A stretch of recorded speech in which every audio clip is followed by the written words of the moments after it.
Welcome back to the Lanterne Rouge Cycling Podcast for the second installment of our Masterclass series. This will be about nutrition on the bike, everything you need to know about nutrition on the bike, and we've brought in the best expert I could think of for this topic, Tim Podlogar, who has a master's degree in exercise and sports science, a PhD with a focus on exercise metabolism. He's a lecturer at Exeter University, but importantly as well, he has real-world hands-on experience in the field at World Tour level, having been the nutritionist at Red Bull, BORA, hansgrohe the last 3 years. They won a couple of Grand Tours in that time, and he's now nutrition consultant at Tudor Pro Cycling, that new project which is taking off in a positive trajectory. And we get into what is happening to the body during exercise. How many carbs are the pros actually having? How many do you need as an amateur? That's all we hear about. Carbs, 100, 150 grams, hearing crazy numbers per hour.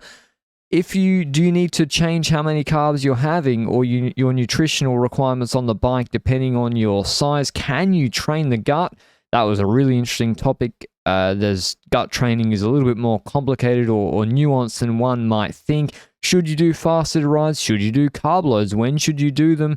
And what are the minor things that you can ignore and the major things you need to focus on? So everything you need to know in a really detailed but also accessible, well-explained episode interviewing Tim Podlogar. Hope you enjoy it. Let us know in the comments down below any further questions you have and your feedback, but now we'll get into it. Welcome to the Lanterne Rouge Cycling Podcast, Tim Podlogar. What better person to discuss nutrition than a self-confessed Haribo lover, according to his Instagram. He says also there that he's a highly trained imposter, but looking at his credentials and experience in professional cycling at BORA, Red Bull, BORA, hansgrohe, and next year Tudor, I don't think he's an imposter at all. He's also moving to the University of Exeter next year and runs Tim Podlogar Sports Consulting. So one of the most well-known nutritionists that's been working in pro cycling. We're going to be talking about everything from carbohydrate intake to how many carbs, what carbs, all the basics of that as well. But where are you, Tim? You're in the UK? You don't go back to Slovenia or Europe for the off season? No, if I was spending more time in Slovenia, then I would be a much better cyclist, I guess. But no. So just for people to understand, when the human body begins cycling, or I guess any endurance activity, what is happening to the body in terms of using fuel? And how does that depend on intensity, depending on what substrates are used? What is happening when we begin exercise? So basically, like when we start exercising, like the muscle or the body has numerous sources of fuel available. Some are more easily accessible. So the ones that are in close proximity to where basically the work is happening, which is in the muscle itself. And there are some that are coming from elsewhere. So for instance, when we start exercising, we start breaking down what is the most close to the muscle fibers. And this is like creatine phosphate that people usually think about when we talk about resistance exercise. But after like a few moments, we start breaking down glycogen, because glycogen is in the muscles. It's very close. It's very easy to break down and provides with pretty much instantaneous energy. Then over time, if we progress exercise, talking about minutes, hours, then we start breaking more and more fat. And most of the fat is actually coming from the adipose tissue. So from, around the belly, around the all kind of parts of the body, and this needs to come by blood. So it takes some time to actually get fat being used. And not only that, we also, like when we're talking about substrates, we also need to talk about like oxygen delivery. So if you just like look at your heart rate monitors when you start cycling, the heart rate doesn't rise immediately. So heart rate is basically a very good proxy of oxygen uptake or oxygen use.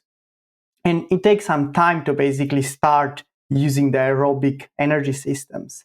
And glycogen can be used both aerobically or anaerobically. So, but fat can only be used aerobically. So if you want to burn fat, it takes some time, even from that like simple perspective of oxygen uptake.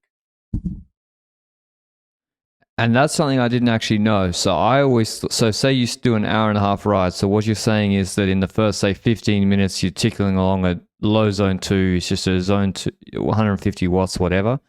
Say the first 15 minutes or whatever, you're not actually burning. You don't start to burn fat. You're burning exogenous carbohydrates. It really depends on like your starting glycogen concentration. So let's say that you replenished your glycogen stores after the previous ride and they are pretty high at the moment. You will be basically burning carbohydrates, so glycogen from the muscle in the first 15 to 20 minutes, yes. But if you like start your training session glycogen depleted, so you didn't do your homework and didn't fuel properly the previous day, then you will basically be forced to use more fat. But in general, the first like few minutes or the first 20, 30 minutes of exercise, irrespective of the intensity, it will probably most come from carbohydrates or glycogen. And it actually, I just checked earlier, the literature, if you actually look at how much glycogen in the muscles you use during like 90 minutes of relatively easy exercise, you come to the number of like 20 to 40%, even though it's very easy. Yeah. So is it then true that like from a recreational cyclist point of view, is it then like doing at the end of the day, so let's say after dinner, an indoor ride for 45 minutes on an endurance pace doesn't contribute a lot to you getting your fat oxidation like optimized? Is that like a true assumption there? I never like to talk about like improving fat oxidation rates, because at the end of the day, it's all about energy balance. Calories in, calories out. So let's say that you burn more fats during the exercise, then you will probably compensate by burning more carbohydrates later in the day, and the other way around. When we talk about the like maintaining body mass or losing body mass or increasing, it's always about energy balance. It doesn't really matter whether or what fuel we use during exercise. Sorry. And also, I don't really think that we can teach the body to use more fat. That's not really how the body is like operating. Basically, the more trained people we have, the more fat they will be using, just because the relative exercise intensity will be lower and their like total aerobic capacity will be so much higher, that basically they will be using more fat. I never like to, even though I'm a nutritionist and I like to talk about carbohydrates and fats, I never like to talk about like teaching the body, oh, let's now use more fats or use less carbohydrates or use more carbohydrates or whatever. Yeah. So that's really a thing that changed, right? That even in long endurance rides, just eating the maximum carb uptake capacity, basically per hour, doesn't like suppress any fat oxidation, right? It doesn't affect really your endurance improvement. Or do you see that otherwise? Yeah, I mean, when you go super high with carbohydrates, unnecessarily high, you will probably achieve some sort of suppression in fat oxidation, just because if the intensity is low enough, and we see this especially in professionals or highly trained people, because if you basically have an influx of carbohydrates, you might get slight increase in insulin even during exercise, and that will suppress fat oxidation rates. But in general, I kind of think that it doesn't have as much of a big of impact that we thought it has. Yeah, exactly. Because how high is that in your opinion? Like what is like really high? Like for instance, like going from 90 to 120, you probably suppress fat oxidation rates. But when we're talking about 30 to 60 grams, which is kind of what most people probably should be having, I don't think it would be making a big impact on fat oxidation rates. I think the more important is that basically the ride will be better fueled, the recovery will be much quicker after the ride, and everything will be like more enjoyable in the end. Exactly. Yeah, because most recreational cyclists are not even up there, like at 90 grams an hour. So for them, it's like eating as much as you can. Makes sense, right? Even during endurance rides then. Yeah, I mean, like as much as you can. Like I often get people telling me, oh, I'm having 150 grams per hour without problem. Should I continue like that? And they're only doing like 150 watts per hour, watts on average, which is definitely not the best idea. So it's all down to the context. But being between 30 and 60 or 80 grams per hour for most people, I think makes a lot of sense. So that's an important principle, that because we all want to copy the pros, but the reason the pros are training, say they're doing a VO2 session, but it's also 4 hours with like zone 2, but their zone 2 or in the middle of their zone 2, let's say, is like for the big boys, it can be like 240 watts, 250 watts. For someone like Niels Pollitt or Affini, so the reason they have to eat 90 grams, 120 grams on those rides is just because they are pushing so much power, burning so much energy because they're pushed. So then for the amateurs, we don't then copy 90, 120. How would you work that out? What's a rough rule of thumb if you're like I don't know, I would say a recreational enthusiast like me? You can do 170 for 4 hours, but you will be very, very tired. Then there's the people who are maybe doing 210 for 4 hours. Like, how would you figure out how many carbs you actually need? Because, there is no point to just, it's better to err on the side of eating too much carbs than bonking, but how would you figure it out as a rule of thumb?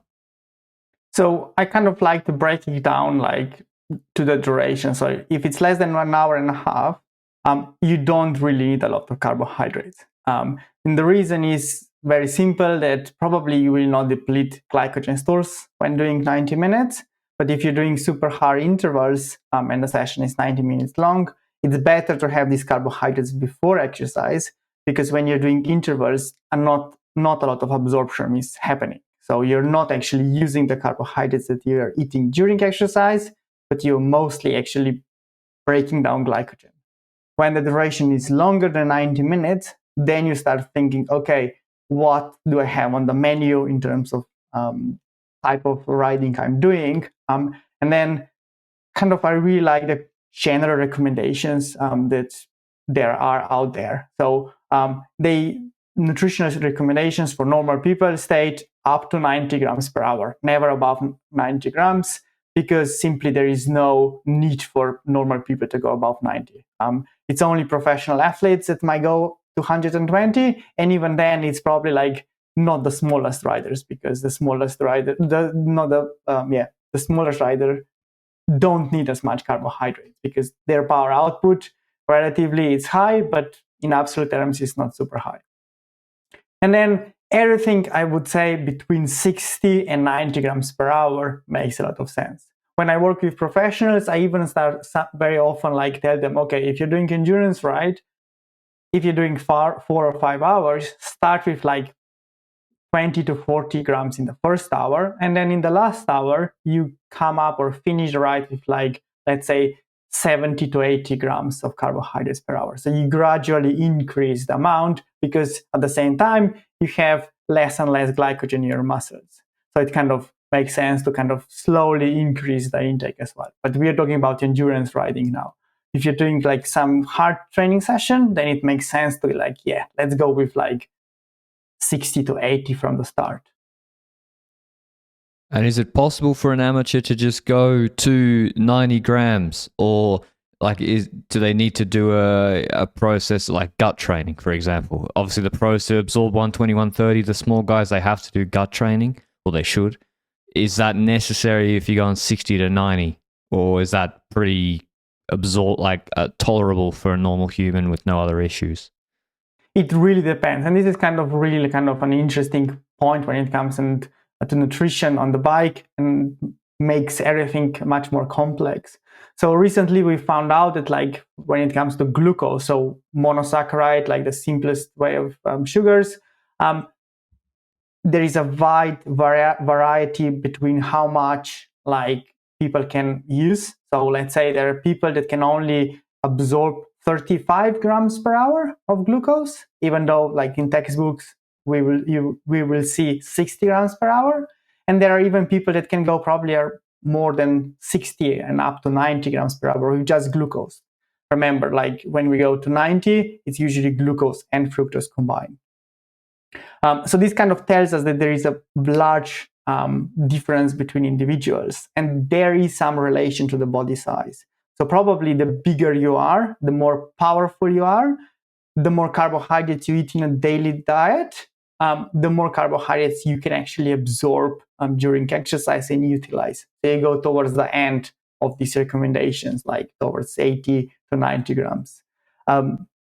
If you are like relatively small and your power output is lower, and in general you're not eating that many carbohydrates, then you probably want to go lower, because you might not be able to absorb these amounts of carbohydrates. And then you start with lower amount and then see what happens if you increase the next training session, for instance. And are there any tips there how you can speed up the process? In like, I hear it a lot, training the gut, but yeah, is it only concerned to eating on a bike, for example, or can you just eat hamburgers the whole day? Yeah, it's kind of a bit controversial topic, to be honest. So there a distinction need to be made between actual tolerance and absorption. Like being able to tolerate doesn't mean you can actually absorb the carbohydrates. So for instance, just speaking from my own lab experience, I can easily tolerate 120 grams per hour when I'm sitting indoors on the bike for 5 hours. The thing is, I can only probably absorb 85 grams of carbohydrates per hour. So all these extra carbohydrates will just be sitting in the gut doing nothing, and I will tolerate them pretty well. But there is absolutely no need to go with 120 because, well, these carbohydrates will not be absorbed. So this absorption is very individual, and how trainable it is very questionable. We can actually train tolerance really well, and this is what professional riders would tell you, that they can increase the tolerance to having 120 grams per hour in the extreme heat, and also when doing like interval training sessions. But whether they will be actually absorbing the carbohydrates, that's the other question. And looking at, again, like some unpublished data over the years of different people, you can actually see that the absorption capacity doesn't really change over time. So it's pretty much stable throughout your lifetime, probably, especially when we talk about glucose only. So fructose, on the other hand, is a bit more complex. And the reason probably is that glucose we find in all the carbohydrate products that we're eating. So pasta, rice, potatoes, this all gets broken down to glucose molecules. So glucose is then absorbed into the bloodstream, and it doesn't really matter for the transporters whether you have these carbohydrates during exercise or outside exercise. It's just about like the exposure to these amounts of carbohydrates. So if you're on a high carbohydrate diet, eating like relatively healthy foods, eventually you will break this down to glucose, and this will be absorbed into the bloodstream. So the transporters will all the time be kind of exposed to glucose. On the other hand, fructose is a bit more variable, because fructose we find in like some fruits, but not really as part of like in large amounts in like as part of like healthy diet when we tell people, oh, eat complex carbohydrates. And fructose is like the biggest load of fructose we're actually getting when we eat a bag of Haribo, or we eat like honey, or we eat sports drinks and sports stuff.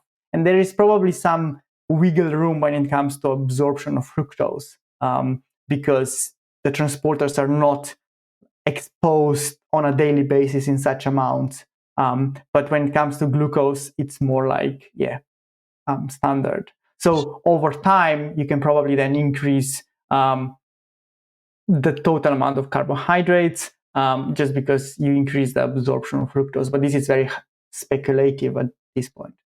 Okay. So in a couple of years, in all the Devo teams, we will be testing under 22 riders on their absorption rate, basically. Might be. I hope we would actually do that, but yeah. Because I once heard that Christian Blumenfeld, the triathlete, he had an absorption capacity over 200 grams per hour in both glucose and fructose. Could that be true? Is that anything you've ever seen in a lab, for example? We've seen 90 grams of glucose per hour in a pretty big guy. And this is the highest we actually were able to get. Unfortunately, I couldn't get the professionals to the lab to actually test that. I had the chance of testing one person, one professional, and he was not anything special as compared to others. So I don't really know, but I would say that this is like possible, and this is perhaps why he's such an amazing athlete, especially on long distances.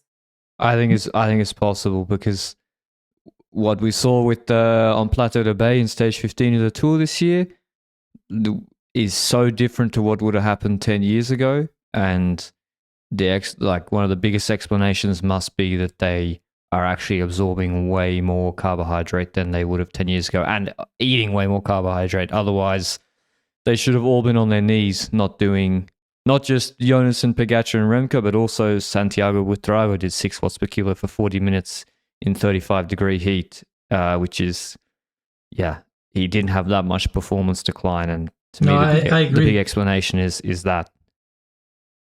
I mean, one of the things like that I keep thinking, like when we look actually the lab data, when you go about the thresholds or critical power, whatever you call it, like the absorption is actually very low. Like it doesn't really happen because simple blood is being redistributed elsewhere. And you basically are using the glycogen. But what we keep forgetting in the sport of cycling is that we have descents and we have drafting and we have periods of very, very low power output.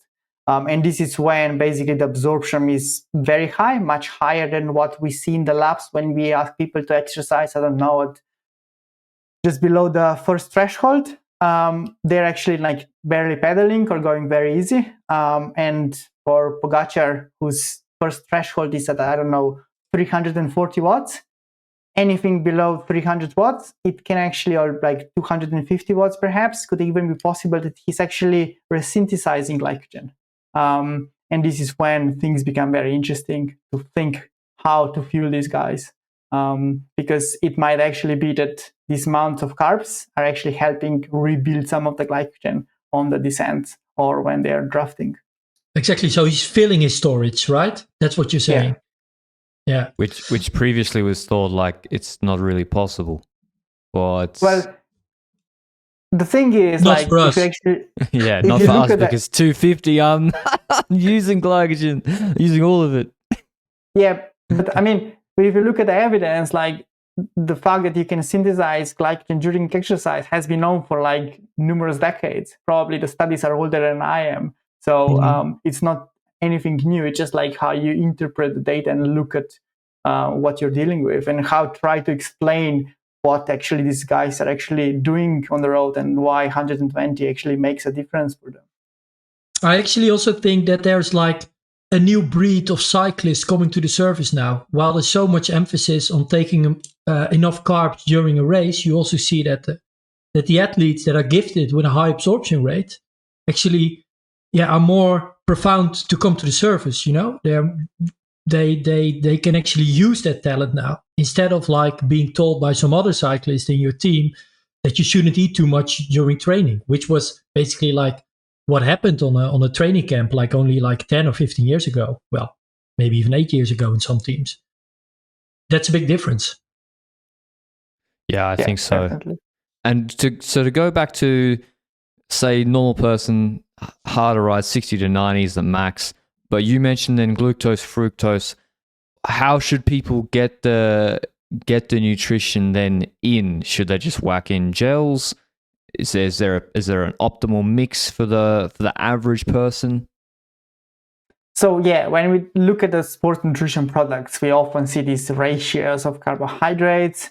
They say, okay, it's a glucose-to-fructose ratio. So just like break it down to very simple terms. So when we talk about glucose, we talk about different types of glucose. So glucose comes basically in the form of maltodextrin. Maltodextrin is basically a long chain of glucose molecules bound together, and this basically is considered as glucose. So when you see a gel containing just maltodextrin, that's basically glucose molecules. So you're talking about 1-to-0 ratio. Then probably like almost 20 years ago, they started seeing that if you add fructose to a mixture of glucose or maltodextrin, you increase the ability to oxidize or absorb carbohydrates. And this is because the metabolism of fructose is a bit different. It uses different transporters, but also like later down the line in the blood and in the liver, the metabolism is a bit different. So it's believed that somehow absorption of fructose is somehow lower than absorption of glucose. And the first ratio that people came up with was 2-to-1. So 60 grams of glucose, 30 grams of fructose, 2-to-1, very simple. But then over the years, this ratio has slightly evolved. So it's kind of now believed that being very close to 1-to-1 is actually better, and that 1-to-0.8 is the optimal ratio. But this is very marginal, like we're really talking about marginal gains here. And it's probably also individual, because I just said that not only glucose absorption rates are very individually different, it's also probably fructose even more so. So for some people, it would be 2-to-1 that would be better for their stomach and for their feeling, and for some, 1-to-0.8. Probably more will be happier with 1-to-0.8, because this is what the evidence is saying. But I'm sure there will be riders that would actually prefer and go better with high ingestion rates with the 2-to-1 ratio, for example. But if I understand you correctly, and also based on your previous answer, if you would like to train it as a recreational cyclist, for example, then going towards a 1-to-1 ratio with like 60 grams glucose and then increasing your fructose bit by bit would make sense, right? Because that's kind of the more trainable part. Yes, that's what I would also be suggesting. Yeah. Okay, exactly. We can work with that.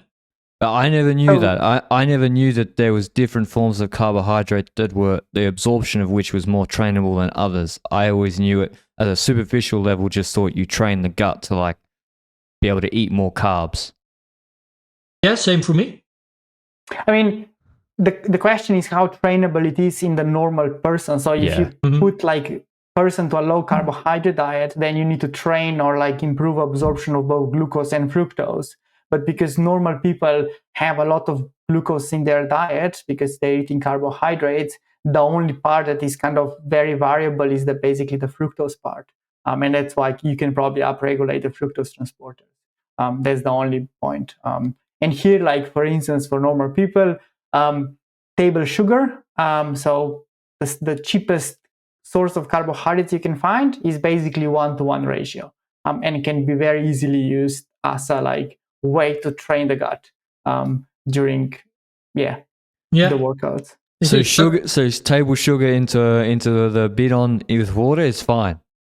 Well, for training the gut, it's perfect. I was doing that in 2015, 16, and people thought it was bad. But I had no money. I was a university student, so it was the only way I could do it. It's not the best, not the best way to perform, but it's good for training the gut. Okay. Can I ask you? You said it already a couple of times about a difference between smaller and bigger riders, and I believe like back in the days, people always kind of claimed like it doesn't matter if you're a big rider or a small rider because like your intestinal tract is like exactly the same, and it didn't really stick with me because. Like you said before, as a smaller rider, relatively, you just need less power. So having the same capacity doesn't really make sense. And if I understand you correctly, you're saying, yeah, we kind of see that bigger riders actually can uptake more or can absorb more, right? Yes. So there was like just a research published a few months ago, I think, or a month ago, whatever, actually demonstrated there is a relationship between body size and the ability to absorb glucose. It's not a perfect relationship because it's probably not just body size. It actually can be the organ size, which we can't really measure. But there is very likely a difference. And even talking to the riders, professional riders, the big guys will actually be really benefiting from high intakes, even more than recommended, because they will go through the energy so much at a higher rate because of the power output. So yes, I think there is some sort of a relationship. But how big do you think that difference can be? Like, let's say a rider that's 70 kilos or someone who's 85. How is there, like, also for recreational cyclists, is that difference so big that you can, need to take that into account? Yeah. So like, just to give an example, like during the Tour de France or Vuelta, the recommendations I was giving out for bigger guys or like normal GC riders with like 65 kilos would be different. So with bigger guys, I would always go 120 grams per hour. When the smaller guys sometimes would go like 80 and then slowly increase over 120, just because the energy demands were so different that in the end of the day, if I wanted to maintain energy balance, I needed to basically adjust this. But in normal people, I don't think they would make a lot of difference in performance, especially not on a single day level. If you're talking about like a stage race for amateurs, whatever the race is, I think that could make a difference. But on a daily basis, like when you look, for instance, 120 versus 90 grams per hour, we don't really see any sparing of muscle glycogen. So you basically just reduce the oxidation of fat. That's it. But on a longer term, day to day, I think this can help with recovery. And this is also what I think evidence is indicating. But then it still goes back to just the nutritional needs are derived from the output. So if the 85 kilo rider is pushing 150 for 4 hours and the 70 kilo is pushing 150 for 4 hours, the 70 kilo rider is better, 85 kilo rider is heavier. But in theory, they're burning the same amount of glycogen during that event outside of homeostasis? Yeah, kind of would be very similar. Like if the relative intensity is the same as well, then yeah, that would be the case. And it's always about the energy balance when it comes to these equations. So we've spoken about carbs a lot, and I think it almost goes without saying now. We've we've done a whole 30-minute discussion about nutrition on the bike, and it's just like it goes without saying now. You got to pump in the carbs. The question is how much carbs, but it goes without saying that the carbs are the foundation for riding. But with that being said, would you ever prescribe fasted rides? And if so, what would they look like? Yes, I would, but only for amateurs. And this is just purely the way of for instance, a person wants to train in the morning, doesn't have a lot of time, and then yes, I would say, okay, just do this training in the morning, fasted with some carbohydrates drink. It's going to last an hour and a half, and you will be done for the day, and that's it. But then for professionals, I would never ever going to go for a fasted ride because the energy demands are so big, and you just dig a big hole into your energy stores, and then you basically never recover. But in terms of improving performance, fasted rides are not going to do anything, in my opinion. And then just to be sure, but what is the difference with the amateur cyclists? Why would you prescribe it to an amateur? What's just because their training patterns are much different, and the duration of our total volume of training is lower. So, for instance, the amateur can survive with a 90 minutes fasted because he's only doing 90 minutes, and the professional is doing 4 hours. So starting a 4 hour long ride fasted is a completely different story than 90 minutes. Yeah.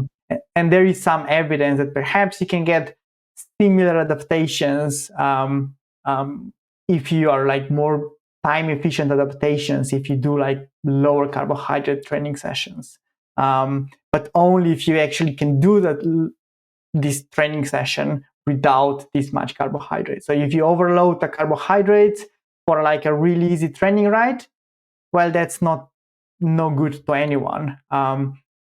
And such training is basically not the best of quality. But if you kind of reduce the amount of carbohydrates before, during, then you can perhaps get a little bit more benefits out of this session because the stimulus or the strain on the body is a bit higher, if that makes sense. Yeah, exactly. And not necessarily the fat oxidation then. Well, yeah, fasted part of rides it. will have a bit higher fat oxidation, but that's just a result of the fact that insulin is not high at the start and that blood glucose concentrations are lower. But this is not, in the general scheme of things, I don't think that's gonna make a big difference. It's more putting more stress on the body in less time, basically. Yes. Yeah, which is not necessary for a professional athlete. Yeah. Yeah. Well, that's good for me to know because when I go back to Australia, I have to train in the morning, and I'm talking morning, like 4:30, 4:45 in the morning, and it's a 45-kilometer out and back, and it's like a rolling, not that hard, hour and a half, and when I wake up, I do not want to eat at 4:30 in the morning. I'm not going to wake up an hour before that to actually eat and then absorb it, so I always do it fasted, but. And we'll get to sort of real carb loading in a second. But am I really fasted when I've had 250 grams of rice for dinner at 7 o'clock the night before? Is that really fasted? Does it matter what I've eaten the night before? Yeah, that's a really good and important question, I think. So fasted means that in physiological terms is that probably your liver glycogen stores will be somehow reduced. So basically, we have two types of carbohydrate stores, in the muscle glycogen and in the liver glycogen. So the muscle glycogen is basically serves the purpose of fueling your exercise. So once you fill up the stores, they will stay there. If you're lying on bed or at night, they will not go down whatsoever. They will stay intact. If you had a big dinner the previous day, your muscle glycogen stores will be completely intact in the morning. On the other hand, liver glycogen, its aim or like its task is to supply the blood with glucose after you've eaten and you haven't eaten for hours. So like your brain needs glucose, all other organs need glucose, and overnight you will kind of reduce liver glycogen stores. So in the morning when you start fasted, you will start with normal glycogen stores in the muscles, but reduce liver glycogen stores. There is also this kind of approach to training that you start the training with reduced muscle glycogen. So you don't replenish any carbohydrates or very little after your training session. And that's even more like giving even more stress to the body, but it's even harder to recover from. And so that's I guess fasted versus not really being fasted. What is a carb load? Like when I was at school, I remember when before an event we'd have a carb load, but looking back on it, it wasn't really a carb load. I think it was more we'd eat some junk food.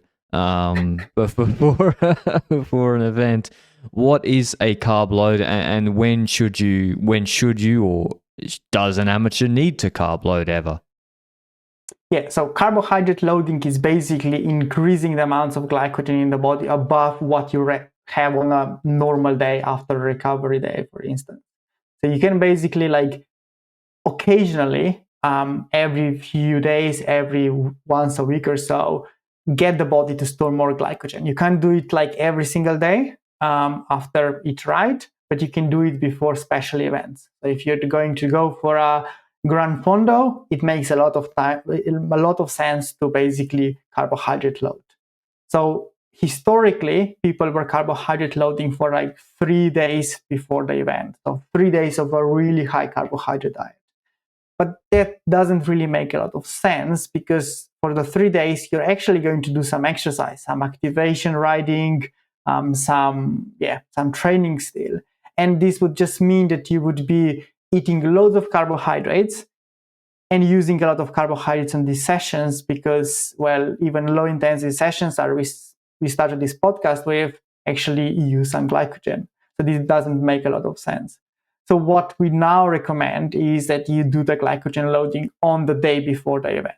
So my recommendation is usually do an activation training session in the morning without having a lot of carbohydrates before, basically making sure that you deplete some of the glycogen. And after you deplete some of the glycogen, not necessarily like completely, but just like reduce the amounts, the body really likes to store the glycogen, like it's just craving the glycogen. And then if you start eating straight away with carbohydrates, then you can probably increase the amount of glycogen in the body to higher amounts than what it usually has. And this usually means that you have over, I don't know, between the morning and in the evening, around 12 grams per kilogram of carbohydrates per body mass, per kilogram of body mass. So a big amount of carbohydrates. But what is really important here, and you mentioned it, eating junk food, you really have to make sure you don't eat a lot of fat. So basically cut off fat. It's very simple and very plain food. And you also don't want a lot of protein either, because you don't want to like overconsume the calories. You just want to overconsume the carbohydrates. And that's the whole point. Okay, and because especially at Crème Fondeuse, for example, if you would walk in like in the morning in a hotel bar, in a hotel restaurant, people are also like really overeating in the morning. So they did the carb loading like the evening before, and then let's say 3 hours before the event starts, they're also eating like a lot. What's your recommendation there? Yeah, like the breakfasts are also, again, very different for a Grand Fondo than, for instance, a stage on a Tour de France, because stage on a Tour de France starts at 12 or 1 p.m. So riders have a lot of time to digest. And also their stages finish very late the previous day. So basically in the morning, they need to still eat a lot if they basically want to stay in energy balance. On the other hand, amateurs, they might start at 5 in the morning, the Grand Fondo, or 6 in the morning. So you don't have a lot of time for digestion, but also what is bonus on this side is that the previous day was basically very easy, was activation right, and you had the time to basically do the glycogen loading. So in the morning, you don't need to eat tremendous amount of carbohydrates. And there is like this rule of thumb to have 1 gram per kilogram of carbohydrates for every hour before you have the breakfast. So let's say you have breakfast 2 hours before the start, you have 2 grams per kilogram of carbohydrates. And you go really simple carbohydrates. And what is most important here is that you have a source of fructose, because fructose is going to help with replenishing liver glycogen. And remember, liver is the only glycogen stores that actually is down. So having some honey, some syrups, some sweet cereals, some juices, anything sugary alongside your like rice or something would be very beneficial. Okay, yeah, that makes sense. Does that also explain, like, well, for me especially, like in the mornings, I have a bigger craving for like those sugary things. Does that make sense? Well, could perhaps That's just called being but... Dutch. You're just used to having hagelslag. For sure. Yeah, I mean, yeah, who knows how the brain reacts to this, but yeah, it could be possible. Like in the morning, like liver glycogen stores are actually like lower. And one of the important things is like liver glycogen stores get really low if you don't fuel well during the ride. And this is kind of really important why fueling on the bike is also important. You might not be as hungry if you fuel during the rides sufficiently. Yeah, cool. Okay, so we've gone through the basics of how we use glycogen, how to assess how many carbs you need, carb loading, some fasted rides, the difference between different carbs. But I want to throw it back to you, Tim, of what's from your experience the biggest mistakes people are making, or where both amateurs and professionals, when it comes to nutrition on the bike? I think not fueling for the fuel for work required. So in other words, you need to always think what is happening during the next training session. So you're fueling for what is coming, not what has just happened. So let's say on a Saturday, you're going for a long ride with your mates, and it's going to be like 160 kilometers long ride, 5-6 hours on the bike with some showing off on the climbs. And then obviously the day before, on Friday, let's say, you need to start thinking, okay, tomorrow I have a big ride. I need to eat today. Because most people would be like, oh, today I had a rest day and tomorrow is a big day, but I will eat tomorrow. No, you need to eat one day before to fill up the glycogen stores, to basically make sure that you're ready for the next day's performance. What most people do is they do the ride and then they're completely exhausted, come home, then perhaps even restrict the carbohydrates during the ride because they just figured out that the mate was faster up the climb, and they feel, oh, I need to lose body weight, so let's eat less. And they come home, put the bike away. After 2 hours of not eating because, well, why would I eat? I need to lose weight. They start eating and they don't stop.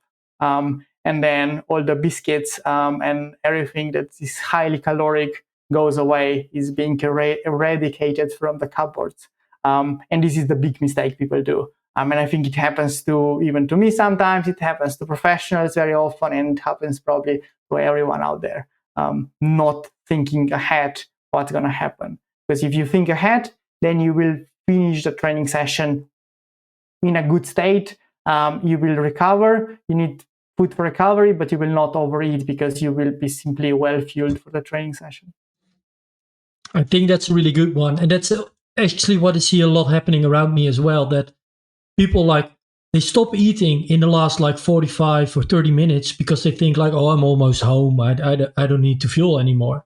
And they're actually fueling for their next ride. So that's a really good one. And ramping up your carb intake during a ride, the longer it takes ramping it up, I think that totally makes sense. And I think a lot of people do it the other way around, to be honest. Well, is there a window as well? You mentioned they wait 2 hours. Is there an optimal window? When you get home, should you be immediately within 5 minutes smashing a fruit juice? Yeah, I mean, one of the things I kind of like to do with the pros to make sure that they get carbohydrates straight away is basically fueling the last hour, because carbohydrates don't get absorbed straight away. You need 90 minutes to actually get them into the bloodstream, the ones that you just ate.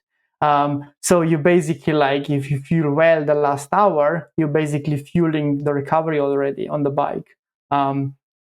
And this is why, in the last hour, it's really good to eat well, because then you can come home, have a shower, and then perhaps buys you some time before you start adding more carbohydrates. But yes, I think ideally you would have carbohydrates and some protein as soon as you get home, to make sure that you start the recovery process. The body has the energy straight away, because it's not just about glycogen stores, whether I have time to replenish them. It's also about making sure that you start adapting to the training and telling the body, okay, the workout has ended, it's time to basically recover and get better for the next one. So we used to say there's a window after your ride. You're actually telling us, hey, this window is basically in the last hour of your ride. Yeah, kind of. I really like to when prescribe the rides to professionals, okay, in the last hour, increase the intake to 80 grams and the rest of the ride was 40, or the last hour of the ride is 120, and then you basically can perhaps even do the training the gut, so the tolerance training in the last hour, while also fueling for the recovery. And in racing, we do this all the time, in the last hour, have more carbohydrates, not just for that last hour, but also for the recovery. That's really cool. I think a lot of people are helped with these kind of insights. Yeah, because I'm very much the bad amateur who, I start to feel bad. I go to the service station. I'll get a Coke can to get me home. Everyone has a I want to get me home mentality, and it's not the mentality of what am I doing tomorrow. So that's a good like mental switch that I would like to take on board. But are there any fads, minor things that people hyper focus on? Anything that's just been grinding your gears in the last year or so, that you want to just get out there and say, don't worry about this. This is like a 1%er, not relevant. Ignore that and focus on the important stuff.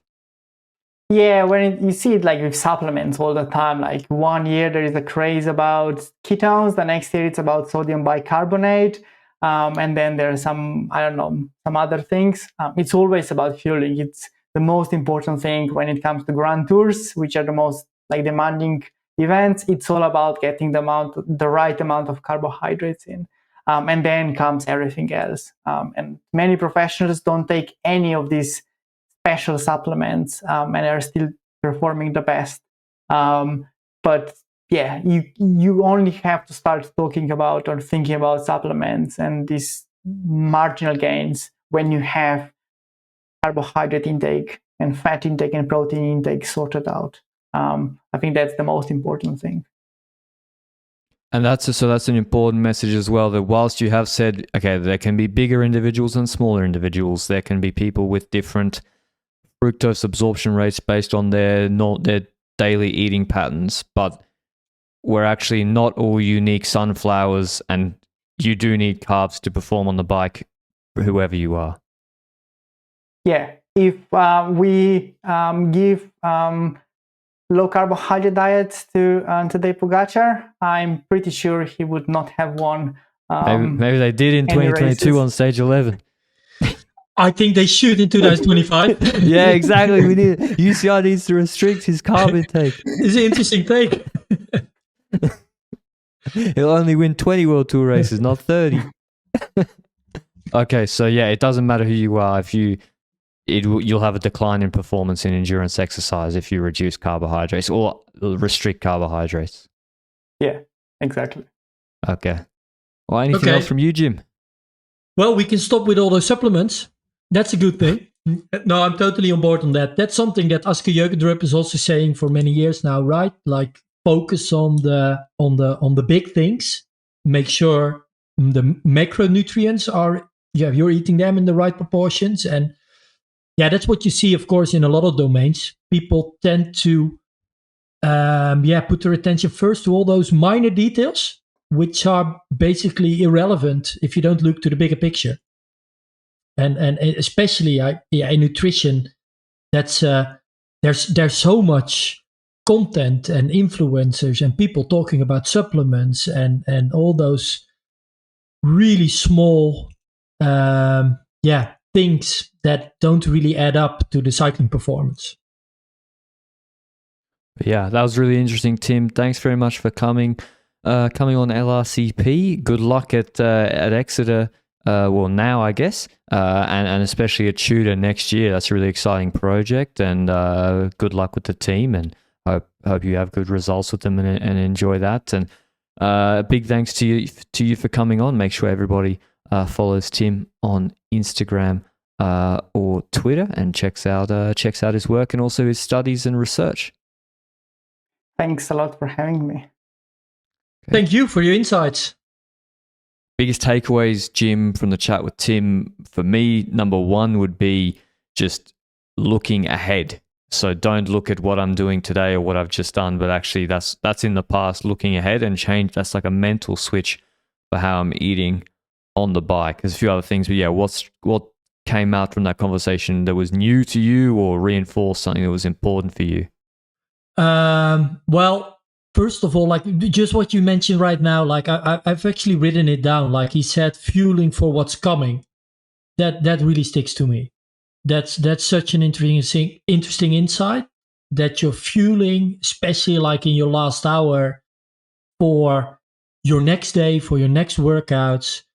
That makes so much sense in such an an easy way. Yeah, to me, I mean, might sound ridiculous, but it's really an eye opener, to be honest. There. Yeah, and that's also not related to, but then getting permission, not permission, but I always thought, to me, it always felt normal that when I would do a really early morning ride of like less than 2 hours, that I would not need to eat a breakfast beforehand when I'm back home in Australia. When like, and I'm sure there's a lot of people with kids or whatever, they have to train at strange hours, whether it's late at night, early in the morning, etc. But then I was like, but I don't know. I also don't believe in like fasted training, but sort of understanding that there's fasted and really fasted, and that's not really fasted when I've eaten properly the night before. And yeah, I can just eat some carbs on the ride, and it's again fueling for actually what I'm doing. If it's 160 watts for an hour and a half, just the amount of glycogen being depleted is not, you're not going to get near to bonking if you're eating normally. No, sure. And that's actually what Tim explained really well. Like, okay, especially like the storage in your liver needs to be refilled. And I do think so. He emphasized that for professional cyclists doing fasted rides, then the training loads get just way too big. That doesn't make any sense. For a time crunched athlete, it can make a really small difference. I'm still kind of in the opinion that if you are an amateur cyclist, that the way a fasted ride could contribute to your total training regime, it's such a small fraction that why, even if you need to get up like early in the morning, just take a banana and just one slice of bread, for example, you don't have to completely overeat yourself in the morning or go out of bed 3 hours earlier. But just eating some small things and then getting on your bike, I do think that's an easier and just easy approach of getting things done on the bike. The trainability of the gut was something I didn't really understand. I've seen like that phrase everywhere: Twitter, websites, articles, books. There's whole books on that topic that I've seen even in like airports about training the gut. But I never understood that there was the difference in fructose and glucose. And that's something I want to look into a little bit more, which I'm going to have a look at or re-listen to what Tim said, because I didn't realize that, especially as I eat a lot of carbohydrates and glucose in my normal diet, that it's actually, if I would want to increase my absorption capacity, it's fructose. Yeah, that's mostly fructose. Yeah, I didn't know that. No, and that's a really interesting insight, that the trainability part is more on the fructose part than on the glucose part. If you eat a normal Western diet, right, where everything gets broken down to glucose, basically, that's what Tim explained. So it totally makes sense again. The fructose part is the more interesting part in training the gut, basically. I think that was, to round this off, that kind of went unspoken, which was the whole conversation and the cycling nutrition rested on that you have a normal diet.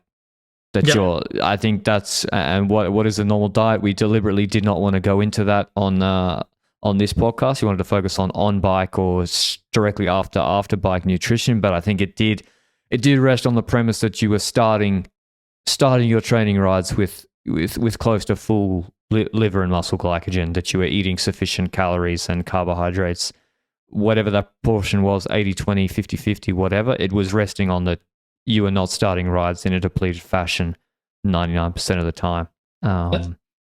So exactly, that's also important to bear in mind, that you can try and increase your fructose absorbability, but if you're not in energy balance, or if you're in a 3,000 calorie deficit every day, your training's probably going to suffer. For sure. Yeah, you won't pull it off. Okay, hope you enjoyed this episode that's part of our cycling masterclass series. This one was on nutrition. I really enjoyed it. If you want to see the other episodes in this series, or indeed see what's coming down the line in the next few weeks, go to the link down below. They're all listed on Join Cycling's website. Thanks for your time, Jim, and we'll see you in the next one. Ciao.